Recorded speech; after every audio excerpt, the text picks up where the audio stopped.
Present continuous గురించి తెలియజేస్తానండి ఈరోజు.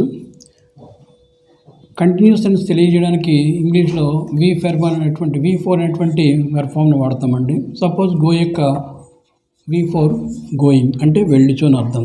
అదే యామ్ పెట్టామనుకోండి వెళ్ళుచు ఉన్నాను.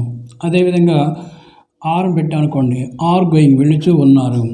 ఓకే, అలాగే ఈజ్ పెట్టామనుకోండి వెళ్ళుచు ఉన్నాడు, వెళ్ళుచు ఉన్నది అనేటువంటి అర్థమైనటువంటిది ఈ భాష ఇస్తుంది. యామ్ ఐ గోయింగ్ నేను వెళ్ళుచు ఉన్నానా, నేను వెళుతున్నానా.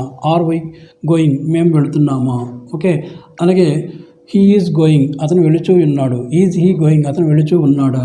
ఓకే, షీ ఈజ్ గోయింగ్ ఆమె వెళుచూ ఉన్నది. ఈజ్ షీ గోయింగ్ ఆమె వెళుచూ ఉన్నదా.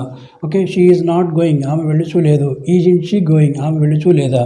ఇలాగా మనము వీటికి సంబంధించి మనము ప్రజెంట్ కంటిన్యూస్ టెన్స్ అనేటువంటిది మనం చెప్తూ ఉంటాం. సో ప్రజెంట్ కంటిన్యూస్ టెన్స్లో యామ్, ఆర్, ఈజ్ అనేటటువంటి హెల్పింగ్ వెర్బ్స్ అనేటువంటివి వస్తాయి.